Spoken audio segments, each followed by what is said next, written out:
So, hello everyone, and welcome to our field session organized at the Carter School of, where we discuss implication and results of the first year anniversary of invasion Russia in Ukraine. And our field session will be led by our Professor Daniel Rothbard. Dan, floor is yours. Okay, thank you so much, Karina. It is very fortunate that we basically are able to participate in this important event, a day-long event that you, Karina, organized in conjunction with staff members. So to all, welcome to this session of the 1-year anniversary, or I should say tragic anniversary of the war in Ukraine. This session is called The Arrow of Time, Implications of the Russian Invasion on Ukraine for Conflict Resolution. So, as we all know, the war has basically produced levels of tragedy, catastrophe, and casualties. Tens of thousands of Ukrainian militants have been killed. At least 60,000 Russian militants have been killed. Probably the number is higher. It's very likely that more civilians have suffered than militants, as is the case in most protracted violent conflicts. There's no end in sight, obviously. And this seems to suggest a failure of the international peace community, as Dean Ozerdem mentioned earlier this morning.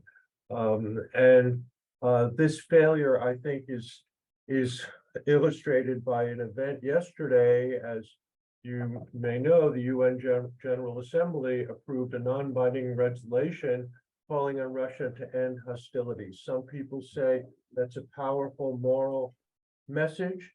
It could also be argued as just a symbol of the impoverishment of the United Nations to prevent or even to stop the hostilities. So the question for this session really is a question that comes home to us. What does this war mean for conflict resolution? Does it mean that it represents a challenge to our field? Does it mean that we need to adjust the mission, strategies, and perspectives, especially in relation to the enormous attention that our field has given to the so-called new wars in the aftermath of the so-called wars on terrorism? Should we change any of the fundamental principles, commitments to so-called cosmopolitan peace? So the speakers today are probably the best suited in our field to answer these questions, to address these questions. It is a true honor to have Professor Oliver Ramsbottom as addressing these issues. That Professor Ramsbottom has been an incredibly powerful figure that has advanced our field in so many directions.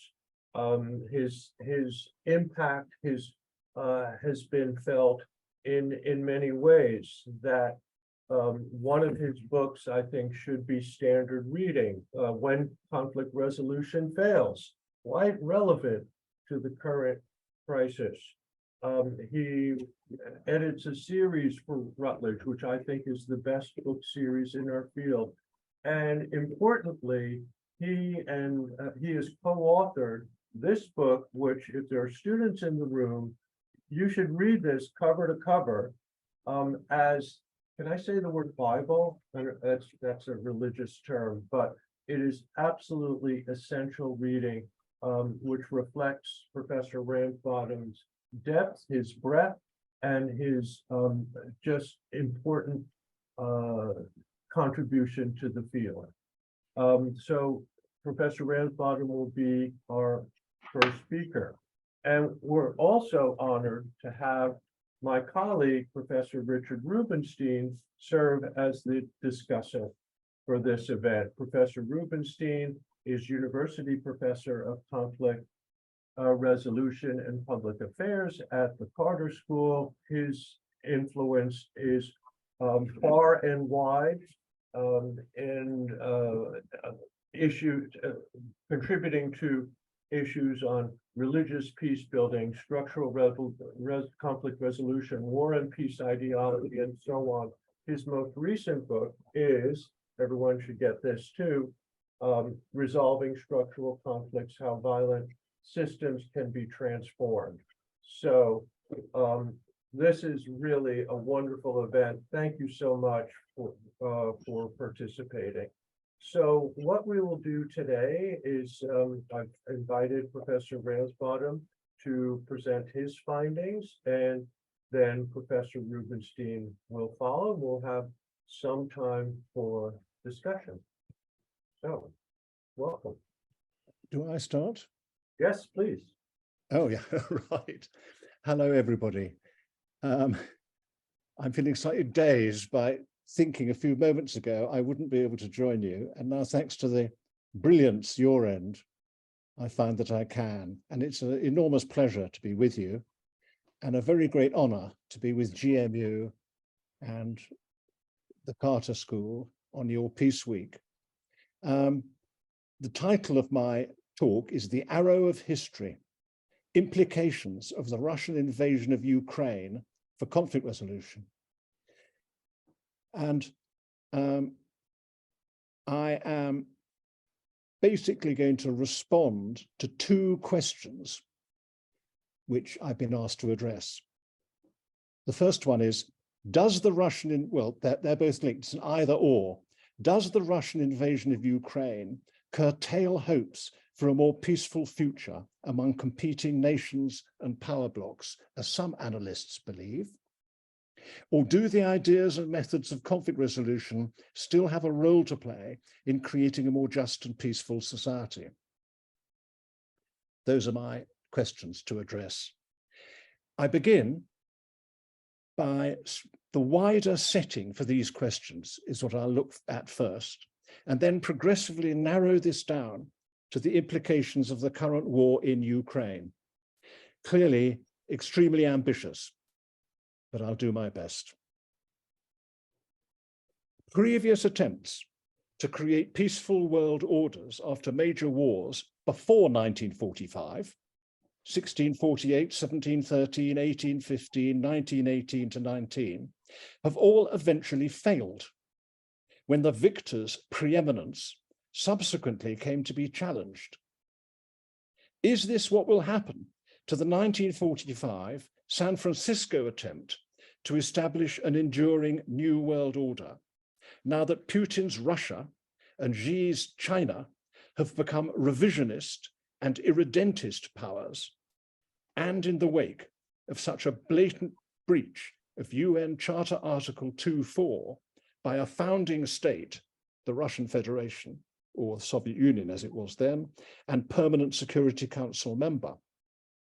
That's the big question. How abrupt this turnaround has been. To see this, let's start by comparing international response to Iraq's attempted takeover of Kuwait in 1990, soon after the end of the Cold War, to the international response to the 24th of February 2022 Russian invasion of Ukraine.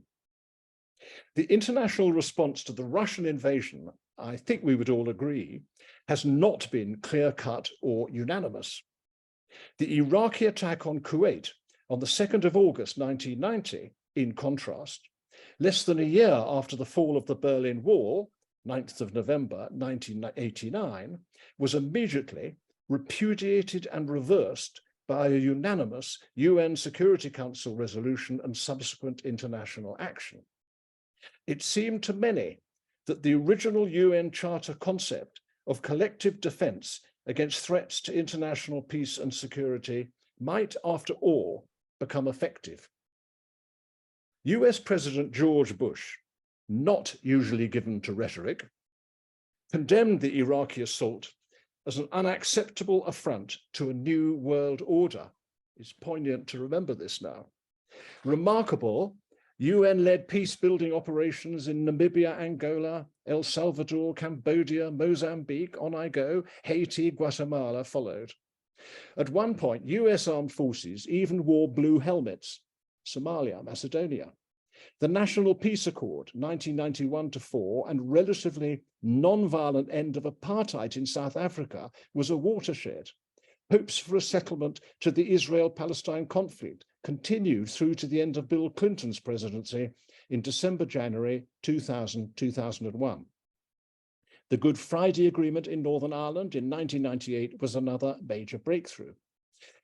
Now, given the deep dismay which Daniel was expressing from a conflict resolution perspective at the Russian invasion of Ukraine, it is nothing other than poignant to think back a very short time to the situation not much more than 10 years ago. In 1994, Russia had become the first country to join NATO's Partnership for Peace, I quote, a program of practical bilateral cooperation between NATO and partner countries. While the founding act on mutual relations, cooperation and security between NATO and the Russian Federation was announced on the 14th of May, 1997, by Russian Foreign Minister Yevgeny Primakov and NATO Secretary General Xavier Solano. According to the text, I quote, NATO and Russia do not regard themselves as adversaries, and the aim is to build together a stable, peaceful, and undivided Europe. Stated plans covered mutual disarmament, commitment to, I quote, norms of international behavior as reflected in the UN Charter and OSCE documents. For those who don't know, Organization for Security and Cooperation in Europe. And cooperation, which included, quote, preventing and settling conflicts and preventing proliferation of weapons of mass destruction. There was a suggestion that, I think I've lost that bit, that Russia would join in peacekeeping missions under the aegis of the UN and OSCE. A new NATO-Russia Permanent Joint Council was to be set up to coordinate this and was subsequently formalized. So such was the scale and ambition of the post-Cold War rules-based dispensation during its first decade, at least in declaratory terms. Peacekeeping, peacemaking, peace-building, terms invented in conflict resolution and peace research were now common currency among state officials in quite a number of countries and international institutions. Conflict resolution, professionally initiated at about the same time that the UN was created, now seemed to have reached its apotheosis. However, both the UN and conflict resolution, we must recall, had had to adapt in the long years of the bipolar Cold War period in order to survive. During the brief unipolar US ascendancy that followed, conflict resolution successes, which I've been outlining, had to be guarded from co-optation into US foreign policy. Now we have a return to a multipolar world that has so abruptly curtailed the scope for conflict resolution and thrown the whole enterprise, I think we would all agree, into some confusion and doubt. So the key question from this section of my presentation, from a conflict resolution perspective, is, can the UN system and conflict resolution, which shares so many of its values and principles, adapt and survive in the emerging multipolar world, as it did in the earlier bipolar Cold War? Now let's further set the scene by considering a direct critique of the conflict resolution enterprise. There are many critiques out there, but this is an example of a realist view of the situation. Here is Charles Krauthammer writing in the Washington Post in 2016 towards the end of the Obama presidency. So he's really summing up the Obama presidency. How do you distinguish a foreign policy idealist from a realist, an optimist from a pessimist? Ask one question. Do you believe in the arrow of history? Are we condemned, or put it another way, do you think history is cyclical or directional? Are we condemned to do the same damn thing over and over, generation after generation? Or is there hope for some enduring progress in the world order? For realists, says Krauthammer, generally conservative, history is an endless cycle of clashing power politics. The same patterns repeat, only the names and places change. The best we can do in our own time is to defend ourselves, managing instability and avoiding catastrophe, but expect nothing permanent, no essential alteration in the course of human affairs. The idealists, he says, believe otherwise. They believe that the international system can eventually evolve out of its Hobbesian state of nature into something more humane and hopeful.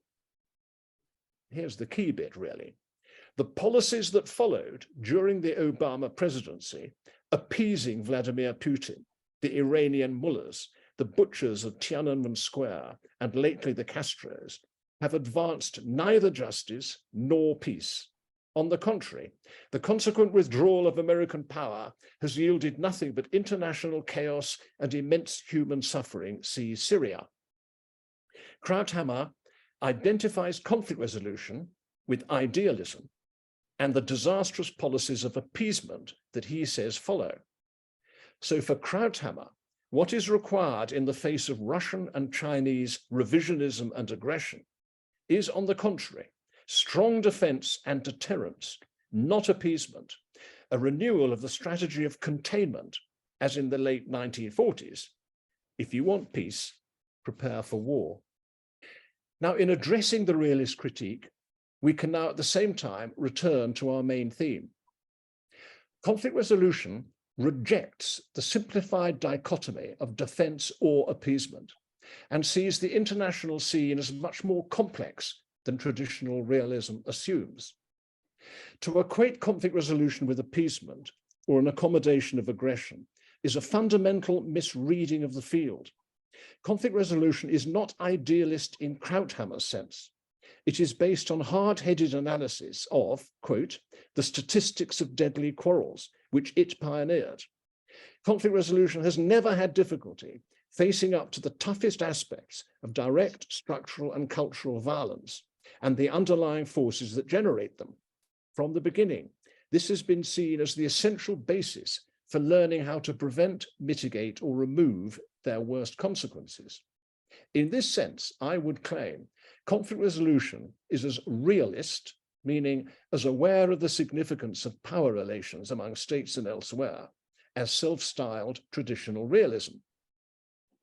Now, during the Cold War, conflict resolution pioneered an analysis of prevailing forms of armed conflict by developing the theme of deep-rooted conflicts and protracted social conflicts, what I now prefer to call transnational conflicts because of a greater emphasis on regional and global dimensions. Instead of the traditional wars between states, which had been usual among realists since Thucydides' analysis of the Peloponnesian War between Sparta and Athens, in transnational conflicts, the key focus is also on identity groups within and across the states in question, as well as on international aspects. The state is at the interface between the two, and decision makers operate within the whole system. Emphasis was also placed on the satisfaction or denial of basic human needs, identity, autonomy, security, economic development, in the generation and resolution of these struggles. Needs are non-negotiable, but they are also not zero-sum as long as the appropriate conflict resolution approach is taken. Now, I am going to suggest that the Bosnia-Ukraine war is not a classic interstate conflict, but an existential transnational struggle in which not only borders, but people's identities, legitimacies, and histories are integral to what is now defined and fought over. This would also include what I call radical disagreement. For Russian nationalists, Ukraine has always been part of the Russian world, and the original sin was the establishment of the Soviet Socialist Republic of Ukraine as a separate UN member in the first place. Stalin's policy of ensuring strong Russian-speaking presence in neighboring SSRs meant that there are now 25 million Russians outside Russia, while it was Khrushchev who added Crimea to Ukraine, and he was, as we all know, Ukrainian. The borders of Ukraine have shifted some 200 kilometers to the west, almost within living memory. On eve of the invasion, in Putin's words, for our country, this is a matter of life or death, a matter of our historical future as a nation. For Zelensky, that was a quotation. This is another one. Ukraine is all of Ukraine, all 25 regions, without any concessions or compromises. This is a transnational conflict where global, regional, state level and trans-state, sub-state level dimensions cannot be separated. Is there an arrow of history or no arrow of history? If anything, conflict resolution sees many arrows of history pointing in different directions, I would suggest. There is a paper, which I think those who are watching have access to, accompanying this. And on page 2, there's a chart called The International Collectivity, 5 Aspects. I'm not going into this because of time, but I just want to mention there isn't only one structure in the world, there are many. I'm going to just start with this very important one. For example, the political world includes a large number of ex-colonial states where state borders have been imposed mainly by former colonial powers on far more complicated patterns of distribution of peoples, cultures, religions, and migrations. In 1945, there were 50 members of the UN. Today, there are about 200. Wars in these countries are also, for that reason, often fragmented and very difficult to contain. This has quite rightly been a main preoccupation in conflict resolution, which has accumulated a vast knowledge and expertise, which links, I think, through to the current so-called local term. Whereas the populations are declining in Russia, China, and the West, they are likely to go on increasing elsewhere. And in many of these countries, most people do not know where Ukraine is. What goes on in Europe is of little interest to them. Then you've got an international system of states, the realist world, but also, as I've said, you've got an international, you've got the, sorry, just ground to a halt here, international society of states in international relations theory, the English school, based on the UN, which we've mentioned. And you've also got, beyond that, you've got an international community, an unofficial term, and you've even got elements of a global community insofar as there are agreements to face global challenges, obviously environmental, or you've got pandemics or weapons of mass destruction. But the core tension here, from a conflict resolution perspective, is between an unregenerate realist international system of states, which definitely is there, especially with the revival of great power rivalry, and the international society of states, founded on the profoundly unrealist, I would say anti-realist, Charter Article 2.4, in the interest of preserving international peace and security and avoiding a third world war. The prohibition on the threatened use of force in international relations. For conflict resolution, if unbridled realism prevails in the aftermath of the Ukraine war, this will be a collapse back into the 1930s. So everything possible has to be done, however difficult it may be, to ensure that the final outcome of post-war arrangements in Ukraine in the long run serves to strengthen rather than weaken the UN system.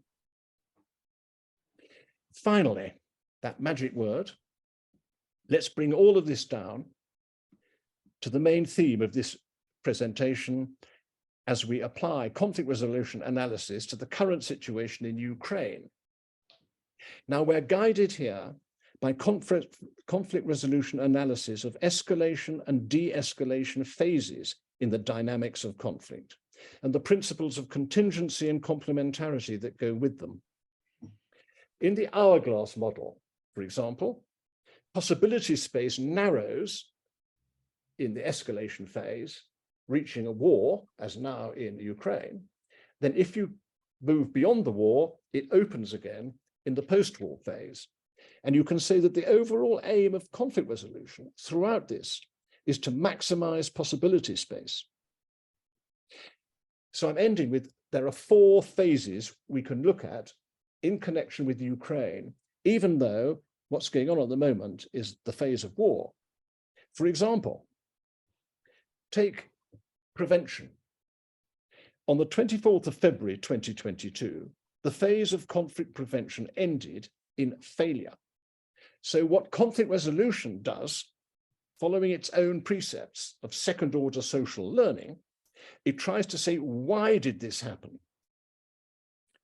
Was it resurgent irredentist nationalism in Russia, the ideology and psychology of Vladimir Putin, hubris and over-hasty incorporation of former Warsaw Pact countries and Soviet republics into NATO, events in Ukraine?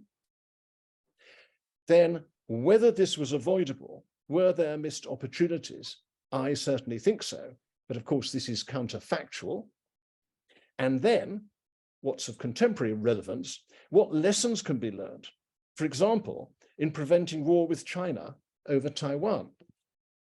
Clearly, secondly, is the phase of ongoing war itself in Ukraine. The scope for conflict resolution is at its most limited, but it's not non-existent.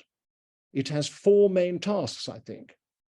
Limiting horizontal geographical spread, open war between Russia and the NATO countries, highly dangerous, difficult to do, needs analysis, there's a great scope there for conflict resolution, I would say.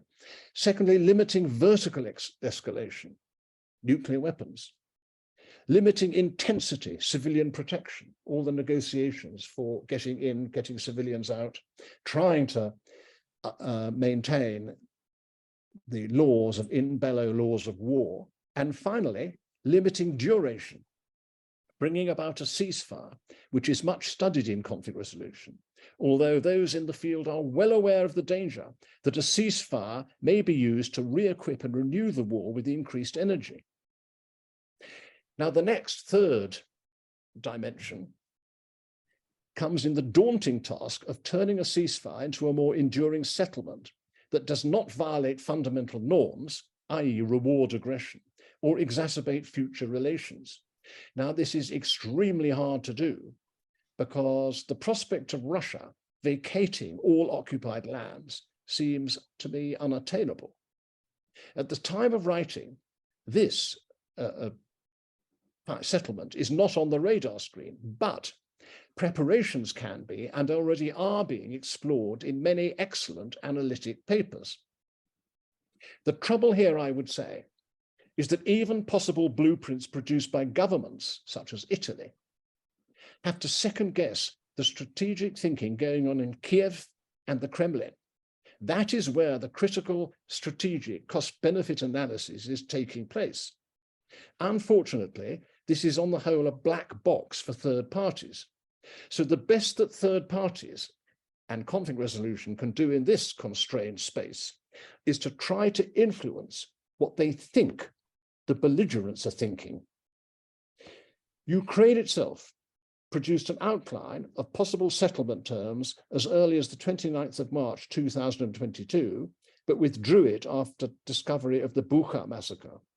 And I would say also of continued interest, and relevance, although produced before the invasion, is the December 2021 draft treaty between the United States of America and the Russian Federation on security guarantees proposed by Russia. Fourth and finally, which may seem remote, but I think from a conflict resolution perspective of the kind I've been trying to present is an immediate concern now, is the even more demanding enterprise of longer-term peace building, not just in reconstructing devastated areas, but in restoring UN norms themselves. This is where conflict resolution analysis of multi-level transnational conflict suggests that any state-state agreements need to be embedded in and supported by suitable arrangements at other levels.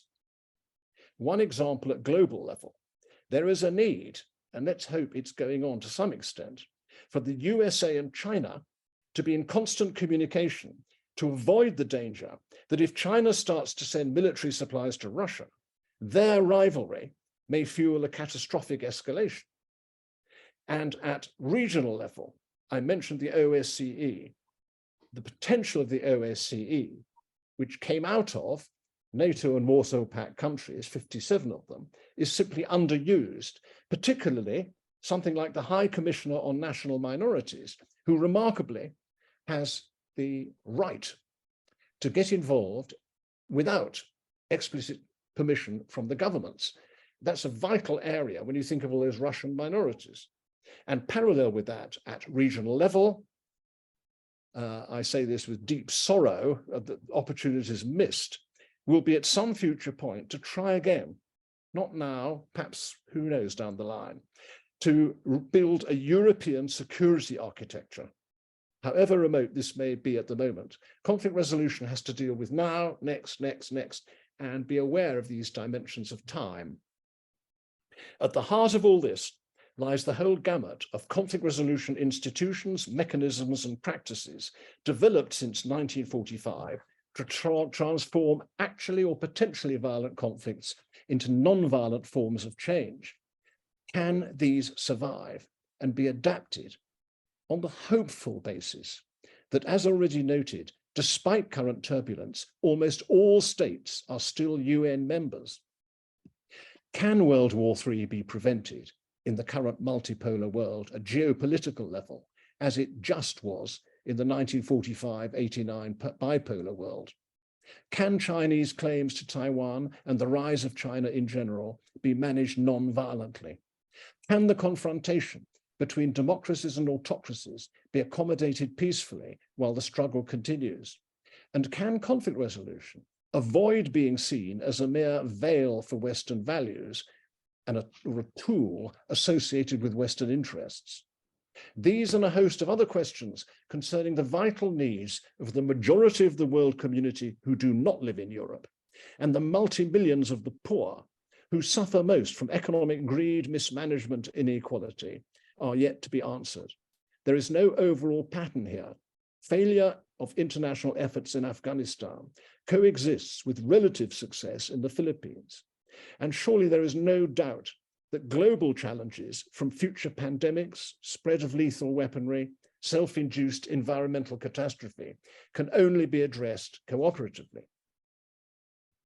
Is the current situation in Ukraine at the time of writing not an example of the disastrous lose-lose outcomes that can follow from intransigent prior realist assumptions about state interest and erroneous calculations of relative military power? And is not all of this taken together while continuing attempts to promote, develop, and adapt conflict resolution norms and practices across different societies and at all levels, however daunting, must never be given up? Let's sum up what this presentation says by looking again at those two opening sentences, which were linked by the word or. Does the Russian invasion of Ukraine curtail hopes for a more peaceful future among competing nations and power blocs? Yes. Do the ideas and methods of conflict resolution still have a role to play in creating a more just and peaceful world society? Yes. In other words, the jury is still out. The future is not predetermined. There is all to play for. Conflict resolution is not neutral or above the fray because there's no room for that. Instead, we who are working in the field need ourselves, I suggest, to do some collective strategic thinking of our own. Who are we? Where are we? Where do we want to go? How do we get there? In this struggle, the odds at the moment may be against us. We know that in contested situations, we do not reach strategic goals in straight lines. Opponents who block the way need to be overcome. In the contest, to shape what may happen in the aftermath of the war in Ukraine, therefore, the strategic aim of conflict resolution is to win. Thank you so much, Professor Ramsbottom. There is so much to talk about, consider, and reflect upon. And I would like to invite my colleague, Professor Rubenstein, as discussant. Well, thank you, Dan, and thank you, Oliver, for that very interesting talk. And I have to say that I'm especially impressed by the kind of combination of hope and optimism and realism, small r realism, reflected in Oliver's talk, which reminded me very much of if he were still with us, what John Burton might have said about the same situation. So thank you for that, Oliver. I'm going to offer a slightly different perspective, but one that's inspired by Oliver's talk and his concept of radical disagreement. Dan already talked about why conflict resolution fails, Oliver's book. But also there are other books and articles that he's written on radical disagreement, which have turned out to be really prophetic, especially in this age of what we keep calling polarized conflict, not only transnational, and not only in places outside the United States and outside the West, but in the United States and in the West. And because one of the things Oliver talks about in his discussions of radical disagreement is incompatible forms of discourse, competing forms of discourse about conflict. He says that you have radical disagreement, not only when people don't agree about what the facts are, but when they don't agree about how to find the facts. And in thinking about what we're experiencing now with regard to Ukraine and the difficulty of thinking about Ukraine, thinking straight about it, I want to suggest that we are dealing with already two forms of discourse concerning that war. I want to describe them briefly and then to suggest that I don't think either of them are adequate to help us understand and resolve conflicts like Ukraine. So let me start by saying that looking at a recent statement, as recent as today, of the Alliance for Peace Building, an NGO in our field that many of you know about, and some of you may be members of. There are two statements I want to mention. Yesterday, the Alliance for Peace Building put out a statement in which they said that today, February 24th, marks the 1-year anniversary of the invasion of Ukraine by Russia. It mentions hundreds of thousands of casualties, war crimes by Russia, increased armament, shattered infrastructure, devastating impacts, and ongoing atrocities. Then it says, Kiev stands and Ukraine stands, democracy stands, President Biden declared in Kiev on Monday. The remarkable resilience of the Ukrainian people throughout the past year is laudable. While many believe that the country would not be able to resist the Russian military, Ukraine has nevertheless stood firm, and AFP and the world stand with it. That is a That is a statement which I would categorize, as I did in my book, Reasons to Kill, a book I wrote 12 years ago, as an illustration of what one might call partisan moralism. That is to say, what it says is not necessarily wrong. There's a lot of truth in the statement. It's certainly clear that the invasion of Ukraine was unjustified and brutal. But it's entirely one-sided. And before I say more about that, I want to go on and say that AFP issued another statement today in which, and this is a quote, AFP urgently calls for de-escalation and immediate cessation of hostilities, sustained and inclusive diplomacy, and unimpeded humanitarian assistance. So there, in two statements of AFP, you have examples of the two forms of discourse that I want to start out by briefly describing. One, the partisan moralism, which I've just mentioned. I'll go back to that in a second. Another, a kind of realism, which in a sense escapes the definition of realism that Oliver was using in his talk, because this is an anti-war realism, if you like, which I'll talk about in a little, associated with, in particular in Washington, with the Quincy Institute on Responsible Statecraft. So a very interesting kind of twist. These are the neo-realists, not the Charles Krauthammer conservative realists, but the ultra-liberal in some ways realists of the Quincy Institute. So let me say something first about partisan moralism. Partisan moralism is the kind of response that you get to a war, which really represents a combination of national self-regard, or you might say chauvinism, a high regard for the military virtues, and a just war, most important, a just war ideology.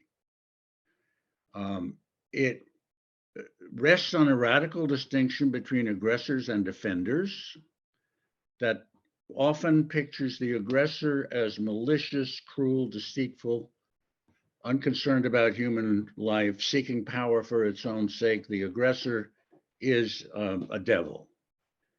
In Ukraine, this takes the form of or in discussing Ukraine, this often takes the form of the equation of Putin equals Hitler. So the problem with it, as I said before, is not that it's completely untrue, but that it produces a one-sided, really melodrama. And narratively speaking, you have a villain that commits atrocious acts towards an innocent victim, and you have a victim that's rescued and helped to regain agency by a benevolent, disinterested hero. That's melodrama. In journalism, it reduces news reporting to pure propaganda.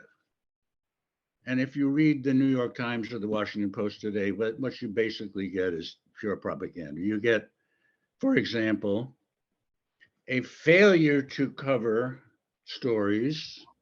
I'm speaking for personal experience about this because I was at a conference in the Vatican last June that issued a statement calling for immediate negotiations in Ukraine by people who abhorred the invasion, but also didn't believe that there was anything to gain by escalating this conflict, destroying Ukraine as a viable state, and risking World War III. Nobody would cover that statement, even though they were very respectable people, including Jeffrey Sachs of Columbia University and others signing it. And in a similar way, you could note the failure of the press to cover Seymour Hersh's recent story about the destruction of the Nord Stream 2 pipeline, possibly by the United States. You could look at the kind of absurd narrativization of Joe Biden's trip to Ukraine, which was a trip that perhaps he should have made, but then to report it as a kind of demonstration of his personal bravery and so forth, when the trip was actually cleared with the Russians to avoid any kind of major problem. If you're reading the papers as I am all the time, you'll notice, for example, that the German statement yesterday by 250,000 people in favor of immediate negotiations was covered by none of these papers. 250,000 people signed a petition calling for immediate negotiations in Ukraine. So there is a good deal of confusion, shall I say, about how far to escalate this war, either for the sake of improving Kiev's negotiating position, which sometimes the US State Department says, or for gaining a victory, which sometimes US officials say. So if you look at the moralist position, you'll see that it has its strengths. Its strength mainly lies in its accusation that Russia, in launching an unjustified invasion, has produced an unjust war. But the problem is that the discourse of this kind shuts off further consideration of the war and doesn't tell the story of the war except from the point of view of, in this case, the US or NATO. Interestingly, if one turns to the realists and looks at this alternative form of discourse, and if you look at the realist position advanced by not only by Mearsheimer and Walt, the founders of neorealism, really, but also by Quincy Institute people like Anatol Lieven, Gordon Adams, Andrew Basevich, then you find a story which, while not excusing the Russian invasion, also talks about the provocations to Russia given by US, NATO, what some people have called soft aggression, of the expanding NATO, contrary to promises made to a number of Russian leaders beforehand, positioning missile bases on the Russian borders and so forth, but also supporting the suppression of the autonomy movement in the Donbass, contrary to assurances made to people in the Donbass, the Russian speakers, by the Minsk II agreement and other agreements. By the way, probably all parties are responsible, not just the Ukrainians, for the failure of the Minsk agreement to produce some kind of autonomy in Donbass. But this is when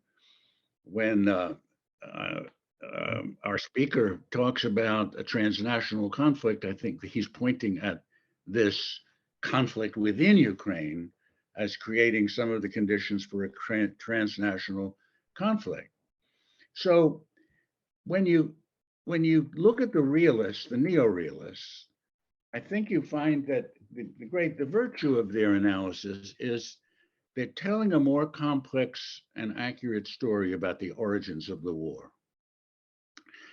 They're focusing on the security interests of all parties, not just NATO, not just Ukraine, not just NATO, not just the United States, but Russia also. To these realists, the international politics consists mainly of the assertion and defense of security interests, as we know. So it sees both sides of the story, not just one. It understands that the US and NATO are active parties to the conflict, and that the war is in many respects a proxy war. This view, it seems to me, is superior to the partisan moralist view in some ways, but it's limited also. It's not where I think it's not the kind of conflict resolution view that Oliver was talking about.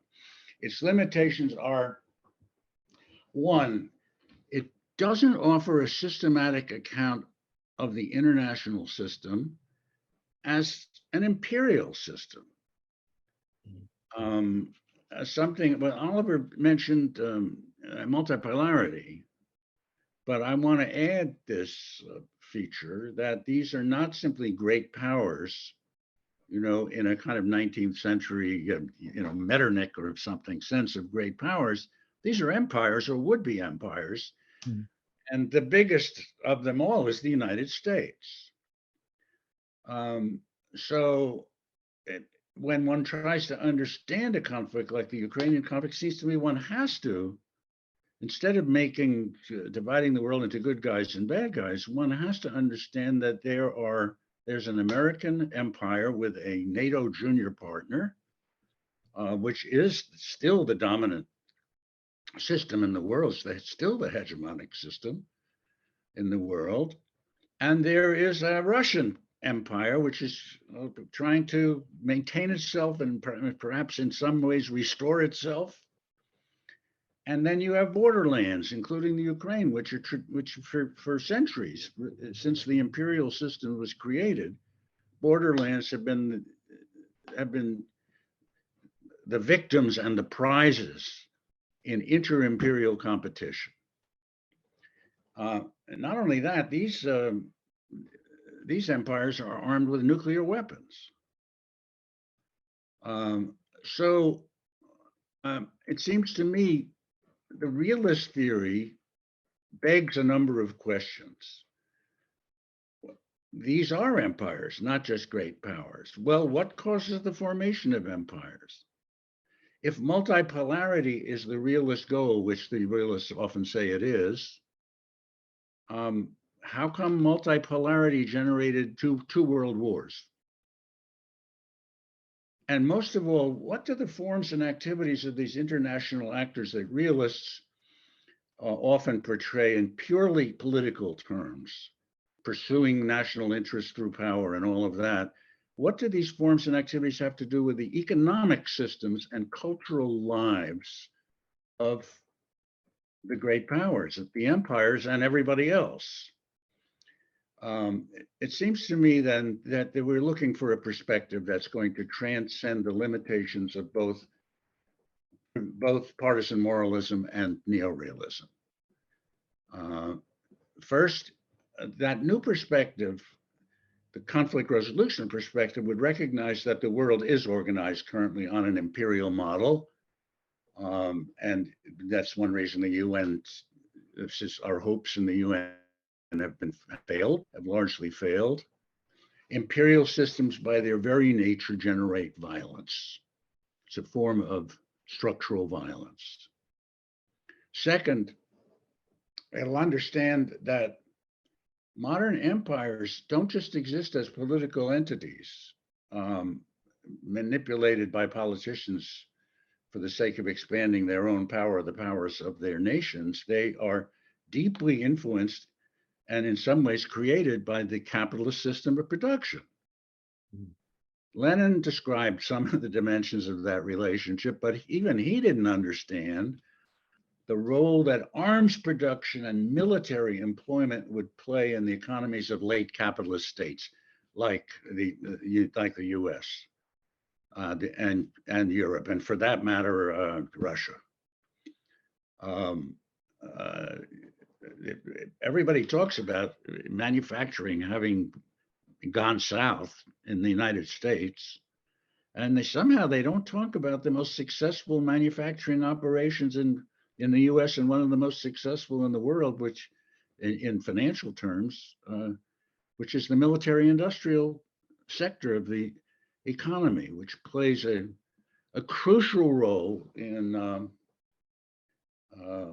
supplying a demand, this is a Keynesian theory, not a Marxist theory. It supplies demand without which our economy is in trouble. And the question of, well, what to do about this key sector of the US economy, which is basically produces death, how to turn it into a sector that might help to produce the conditions for peace is a question that conflict resolvers are going to have to face and I think we're all going to have to face. And finally, let me say that the perspective that we're looking for will recognize that international politics must be guided by ethical rules, not simply the pursuance of power, and that national cultures and civilizational cultures are evolving very painfully in the direction of a global culture. There's the metropolitan idea that Oliver has been one of the pioneers of is more important, more essential than ever. Because we're facing the danger of a third world war. The Ukraine war is a dress rehearsal for China in some ways. And I think to avert it, we've got to do something. We've got to resolve the conflicts generated by the deprivation of human needs that Oliver was talking about. And we've got to move towards creation of a genuine global community, a global community. I've been writing a book lately because of these concerns about St. Paul, who said, St. Paul, in the kingdom that he was hoping would come into existence, there would be neither master or slave, man or woman, Jew or Greek, that they all would be members of of a global community. I think, so we need intercivilizational dialogue, and not just for purposes of mutual understanding, but to help create this global civilization. I think without it, we're in serious trouble. So those are my comments, and much of that inspired by Oliver's work. And thanks for your attention, and we're ready to talk to everybody. Thanks very much, Rich, for those valuable comments. I want to give Oliver an opportunity. Do you have responses to one or more of what Rich was presenting, or should we? I would like to say how much I appreciated your talk, Rich. Really, I would like to hear more. So you've got your very persuasive and deeply thought out moralist and realist types of discourse, and you're wanting to not combine them but transcend them. You've shown inadequacies in both. So the question is, can we overcome these? And you've sketched out elements of what this would look like, as I understand you. Do you have an aim for this? Would you call it a third discourse, or was that to kind of misunderstand you? What? So this, it certainly seems to be on a broader scale than the other two. And I think that your global inter-civilization dialogue is, extremely powerful idea. So do you have a name for it? No, I mean, I keep talking about structural transformation, but those are just words. So I don't have a name for it. I think maybe we should have a contest. Okay, let's do it. You should judge. You'll be the judge. Let's do it. Okay. Okay. All right. Thanks very much. I'd like to invite participants or people attending this to raise questions or comments. You can simply raise your hand if you just click on the reaction. Oh, I see a hand, an actual real physical hand by my colleague, Professor Chris Mitchell. So he will go first. And for everybody else, if you want to just raise your hand in the reaction tab at the bottom, we'll go in sequence. So Professor Mitchell, if you want to unmute, and we will speakers will entertain your question. Okay, can you hear me? Yes. Okay, good, I'm unmuted. I want to go back to something Oliver started by saying when he contrasted the atmosphere in the 1990s with the one just preceding the Russian invasion. and ask, what went wrong? Because I mean, I can remember, because I was somewhat peripherally involved in it, the desperate attempts by a lot of Russian academics of my acquaintance to be considered, for a start, a member of Europe, a member of the new structure which was emerging after the Cold War. And where did it all go wrong? Okay, I mean, one of the things that obviously happened was that there was this sort of sense of triumphalism in this country of, the Cold War, we won, that's the end of it. And we've no real need to take very much notice of what the people in Moscow say. But what we'll do is we will send people into Moscow and ruin their economy, etc., which is what happened.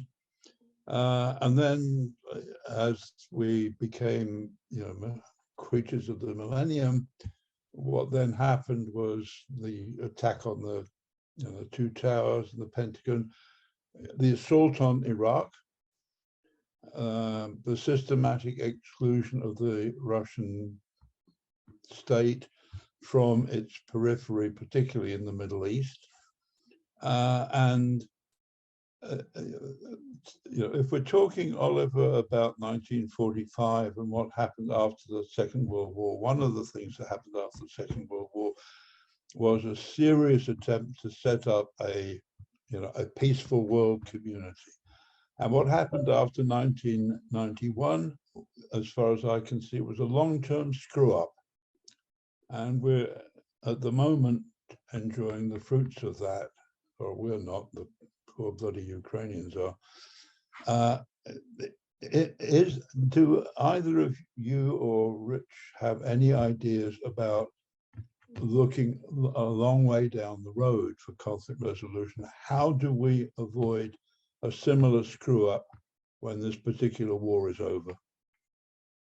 Dan, what's the etiquette here? Are we letting others come in and then talking at the end, or should we reply to Chris? I would invite you to address now, Right. one individually, each Yes. question in sequence. Yes, thank you. Okay.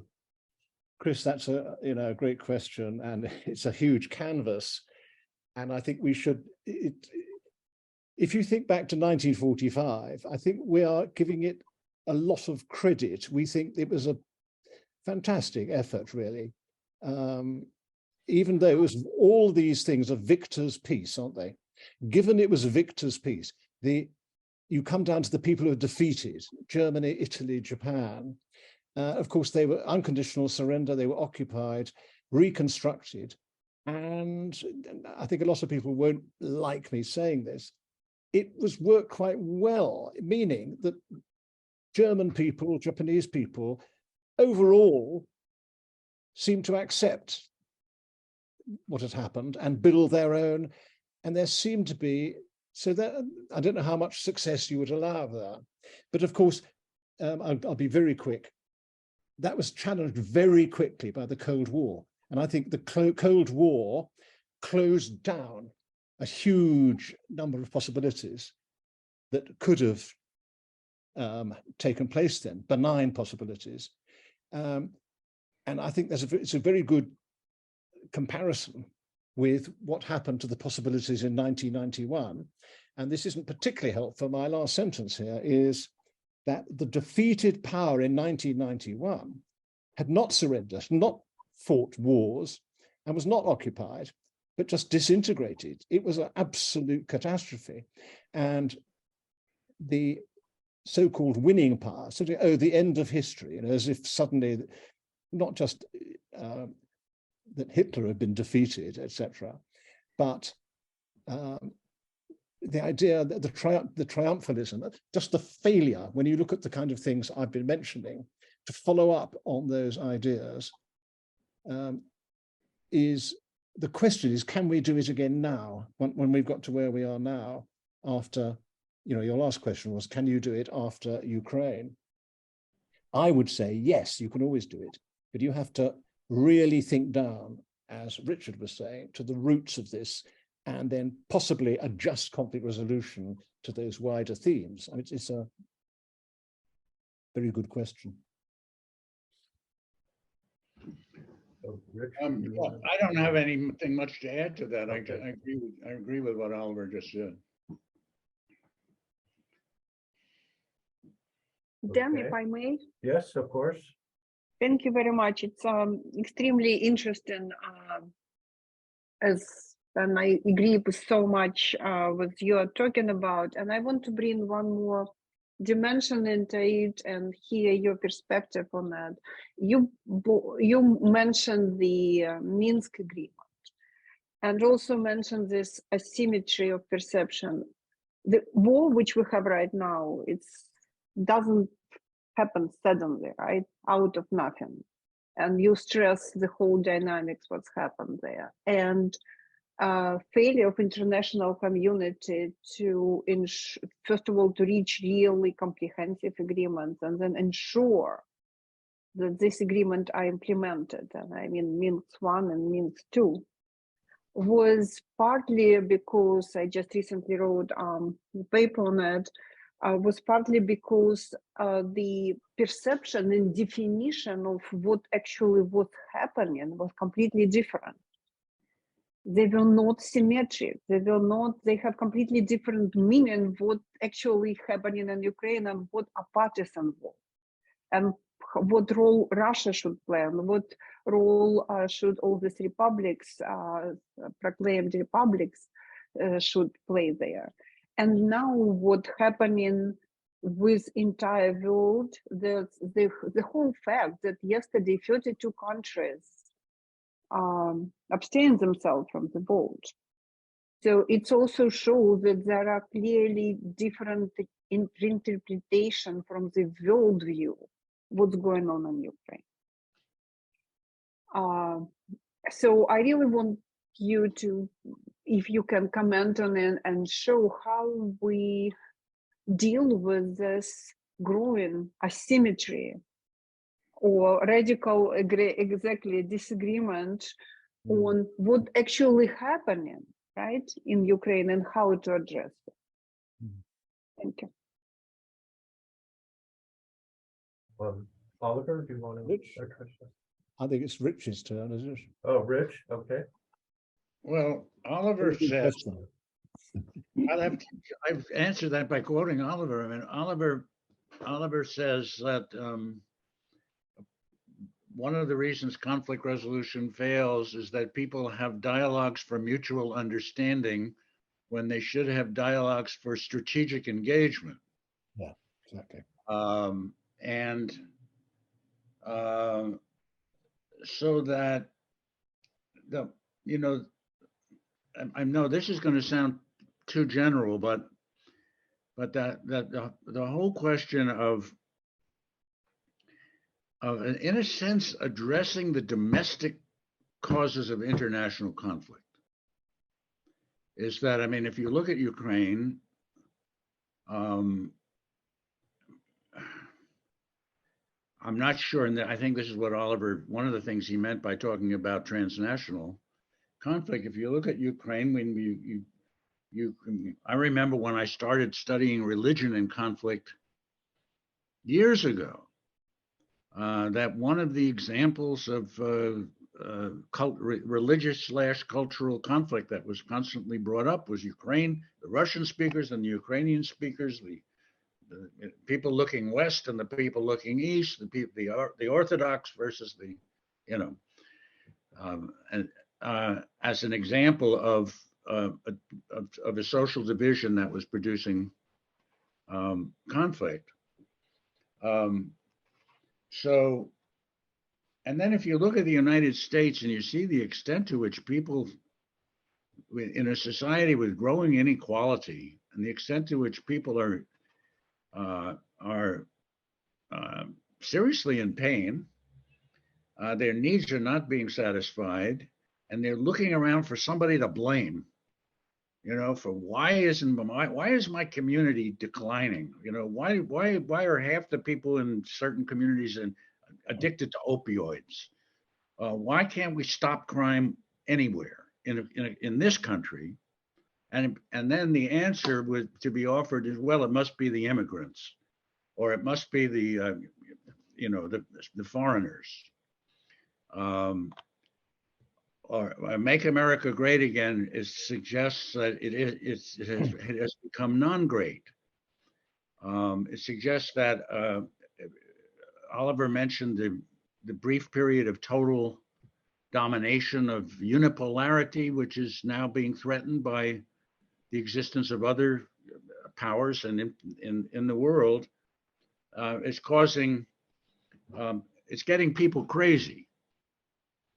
And I think if we don't deal with the causes, with the basically local situations, which are also global, that are getting people crazy, then we are opening the door. We're going to be living through an era of vicious demagoguery, which is going to produce more wars. So conflict resolution can't just mean mediating international conflicts anymore. Conflict resolution has got to mean changing systems that are generating violence through because they're so unjust, and so and they're producing inequality, and they're producing so much frustration. Yeah. Right. Thank you, Rich, because I just really, you really hit home with this, because it's not just mediation, it's really positioning. It's power of empires to position third world countries in particular ways. The whole marginalization of these former Soviet Union countries like Georgia, right, Ukraine, right, Moldova, and allowing Russia to take part of their territory, right, and not reacting to it. And this marginalization, and the most painful actually to see how it's justified, for example, about discussion of corruption. Oh, it's a corrupt country, like whatever, we are not dealing with that. And it was going for years and decades in European discourse, in American discourse. And if you look what American administration done with the money right now, which were done for COVID reliever, how much money were misplaced, misappropriated, right? How it should be judged. So it's very interesting to see exactly this systemic, and then you will relate to the humiliation, marginalization of this third country and this post-Soviet country in the system. Thank you, Rich. Thank you. Okay. We have a question in the chat, and it comes from, is that Matthew Berry? I could read it. I don't know. Yes. Yeah. Do you want to just ask your question, Matthew?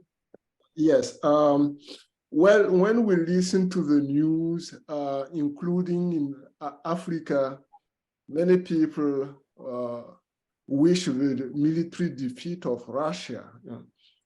Well, after listening to all speakers, I'm wondering whether such an outcome would not come with major risk for world peace.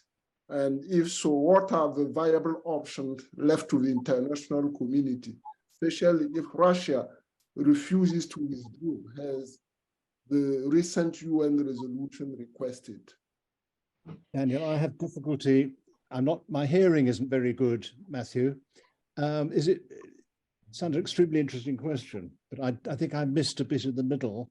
Yes. So Africa, yeah. Well, if we assume that with all the military support that Ukraine is receiving, Russia is militarily defeated. Yes. This would come with major risk for world peace. Yes, that's a very good point. If that happens, what are the viable options left to the international community, if Russia refuses to withdraw, as the recent UN resolution requested? If I've understood, that's a very difficult question to answer. You've said that, as you say, the NATO countries are arming the Ukrainians, and they've committed themselves to saying they will not allow Ukraine to be defeated. And I think you're saying, are there alternatives? You're saying this is very dangerous. Is that right? Yes. And, yes, I can't quite pick up the link to Africa particularly, but perhaps that wasn't your question. I mean, I think it's extremely difficult to answer that question. China, as we know, and I don't know, I think is about to send some equipment to Russia. You're saying, what is the alternative, are you, to arming, to doing what the West has done? Is that your, I'm sorry, I'm being very bad at hearing your question. Yes, well, this is my key concern. Yes. Russia will find it difficult, Yes, even humiliating, to accept defeat. to defeat. Yes, it will. And, I understand that completely. Yes, and the international community is pressing Russia to withdraw. Yes, it is. From Ukraine. And they are not likely, as things are going on, they are not likely to accept to withdraw. So if they are about to be defeated and they don't withdraw, what are the options left to the international community? Yes, I understand completely. What's interesting is that when there's a war like this, the fundamental thing, surely, for the people who are fighting it is, are they going to win it? In other words, if Russia was defeated, what does that mean? Does it mean actually throwing all Russian troops out of all the territory that they've, of the last few years, including Crimea? And what happens is that as the war fluctuates, in the calculations of the main belligerents, that would be the leaders in Kiev and the Kremlin, all the time, I would imagine, it's, as I say, it's a black box. They are changing the possible positions, the possibilities of ceasefires and this as the war progresses. Now, it seems to me that Putin, I've got no idea, I haven't talked to him, but I don't think he thinks he's lost the war at all, myself, and he may do. You say, what are the alternatives? My answer to you won't satisfy you. The alternatives are, if we knew what the alternatives were that Putin was thinking of and Zelensky was thinking, we as outsiders could start to construct something. When you look at, other people saying what should happen, and there are brilliant ideas for what peace would look like, the gap is you don't know what the belligerents are thinking. So if it came to a Russian defeat, I think you're completely right. This would be actually also extremely dangerous for the world community. But when you say what are the alternatives, the reason I am finding it difficult to give you a clear answer is your question is a very good one. And I think while the war is on, it's very difficult thinking of alternatives, except in relation to the strategic thinking of the fighters, because all the time it's changing. It's possible that Russia would accept he's annexed those 4 oblasts. It's very difficult for him not to hold them at the end. That is a defeat, isn't it? So if he was given all that, would he stop the war? I don't know. And if he's denied that, will he go on and on and on? Is that where he is? Is he going to try now again and take Kiev? I mean, these are, so I think your question for me has been very fruitful. And the reason I can't give you a clear-cut answer of alternatives is because in a war, these alternatives will depend on the perceptions of those fighting the war of what's likely to happen and what how acceptable or non-acceptable possible outcomes are. So it's very hard for me to give you these alternatives. Okay. I know you won't be happy with that answer. Yes, well, if I can jump in, I agree with Oliver that it's very difficult to say what's going to happen. What's in the minds of the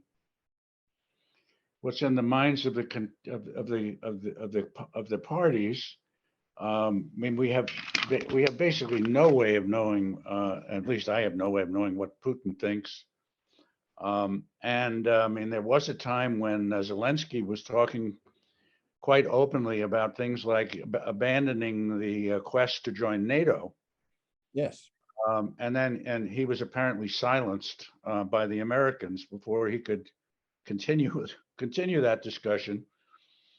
So, but I have to say that there's some consensus among outsiders. I mean, people looking at the conflict. There's some consensus, I think, that Ukraine should not join NATO, and in fact, that's not Zelensky is not at the moment is not making that a demand. That if the Ukrainians want to join the EU, they should certainly be permitted to join the EU, should be welcomed to be part of Europe in that capacity. The Vatican meeting that I mentioned before made that statement already. I mean, that idea has been kicked around and approved by lots of people.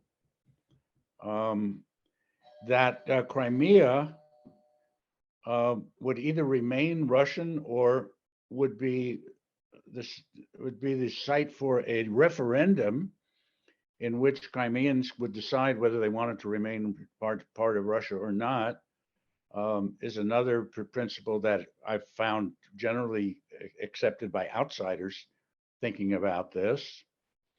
That the Donbass would achieve some kind of autonomy, either would become part of Russia or maybe not, or maybe would become an autonomous region within Ukraine, which was originally conceived of by the Minsk Accords, is something else, was probably one of the most difficult questions to decide. But it's decidable. I mean, there are very often territorial adjustments are made in the course of a peace agreement.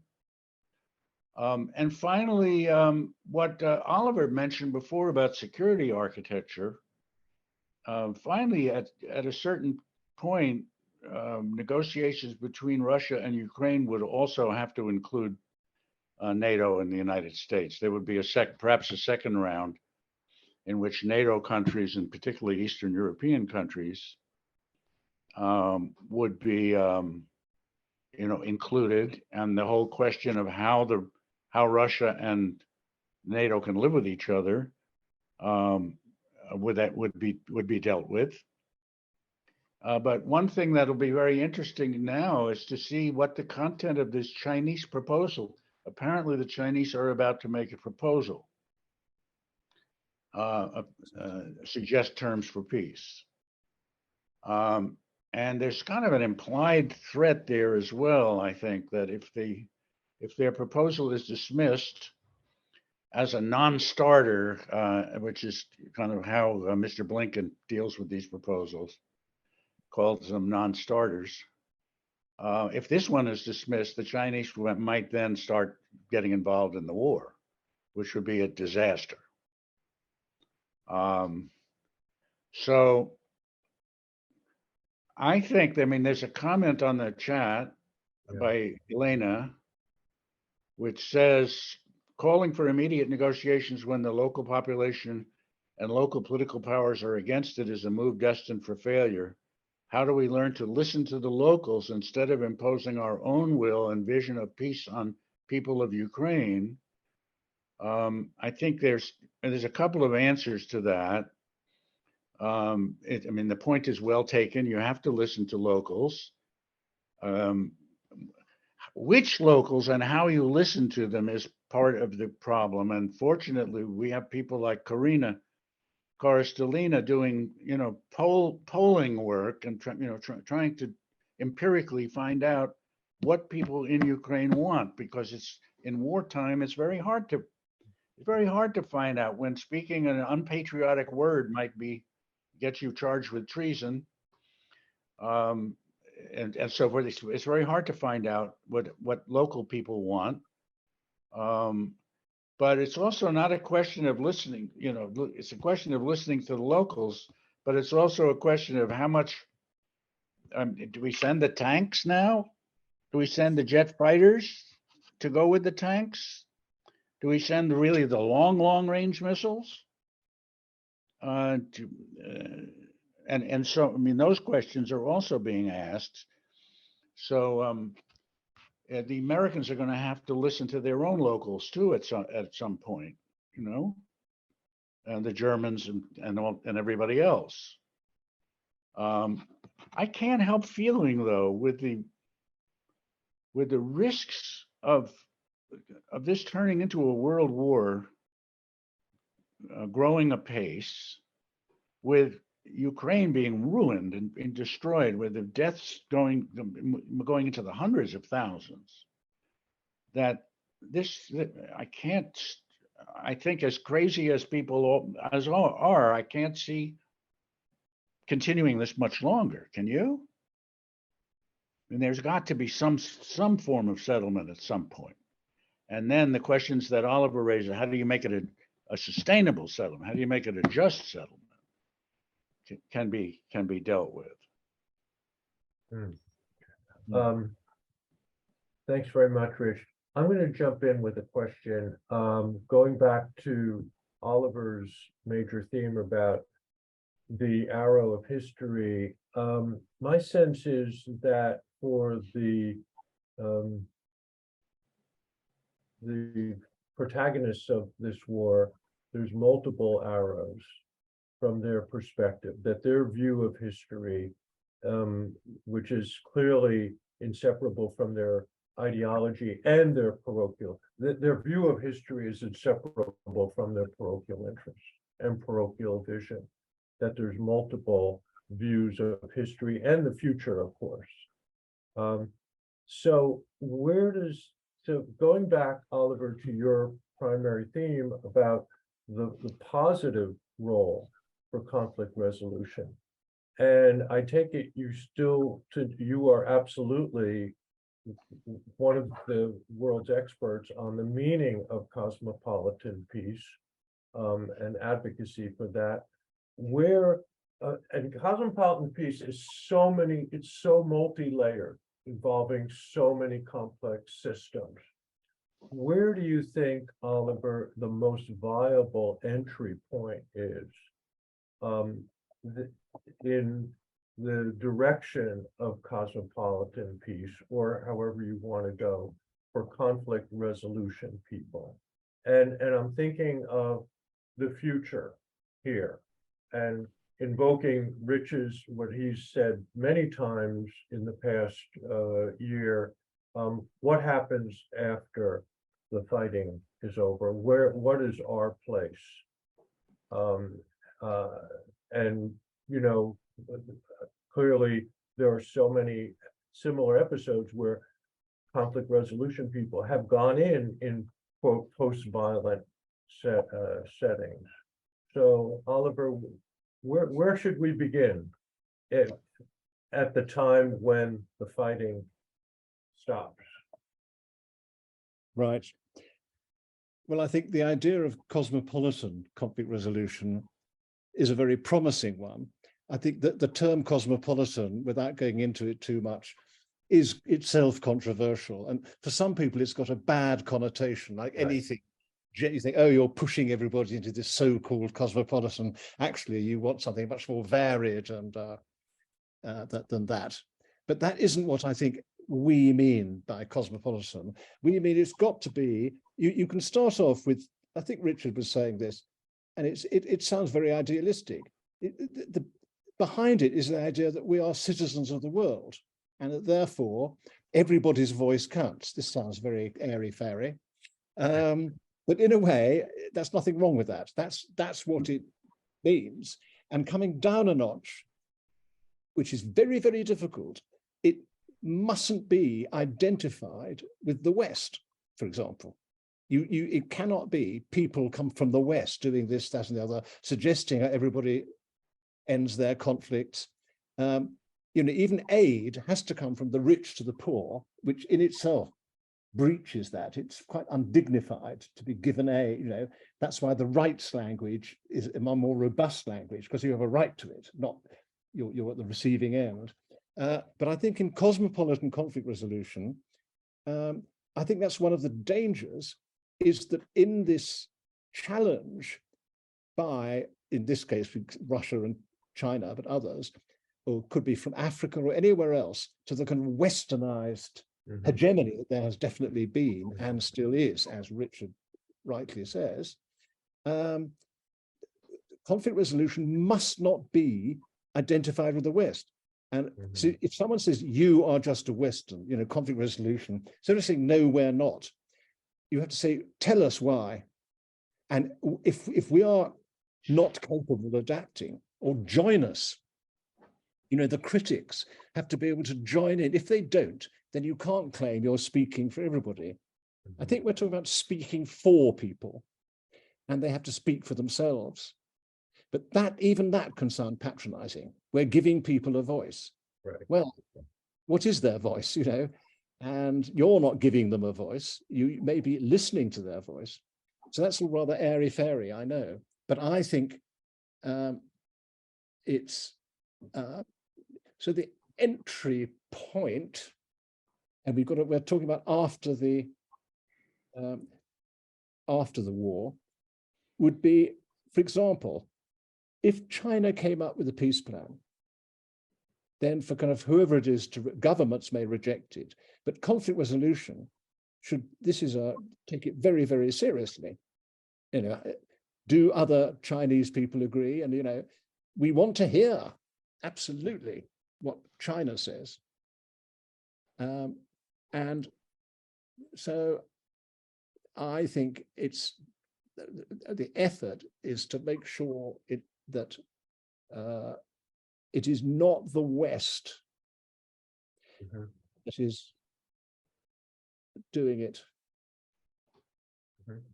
Right, and obviously, I think we're dealing with a perennial challenge between universalism and Exactly. parochialism, Yeah. which Rich obviously mentioned also in his comments. And that's a challenge, I think, from the earliest days of our field, and certainly evident in the politics of the United Nations. And even in our field now, with the enormous surge of localism, that one of the motivations in local peace building is a rejection, or at least a kind of skepticism of universal values. And exactly what you're saying, we're not giving people anything that they didn't already have. I want to thank you so much for your valuable contribution to this discussion and to the day's events. It is always great to be on a panel with both of you, and I want to thank people who came on to visit and contribute to the discussion, and to Karina again for organizing the day's events. So let's hope we don't need to have a parallel next year, and we talk more positively, of course, about where we can be active in, as it were, post-violent conflicts, and we'll deal with the conflicts, the new conflicts that arise in a post-violent setting. So thank you very much for organizing it, Dan. Thank you, Oliver, for joining us. And Rich, happy birthday. This is the ultimate devotion. A pleasure. A pleasure. Thank you. yeah. Happy birthday. Thank you for being with us on your birthday. Lovely. Thank you. Okay. Thank you all. All It's right. a great pleasure.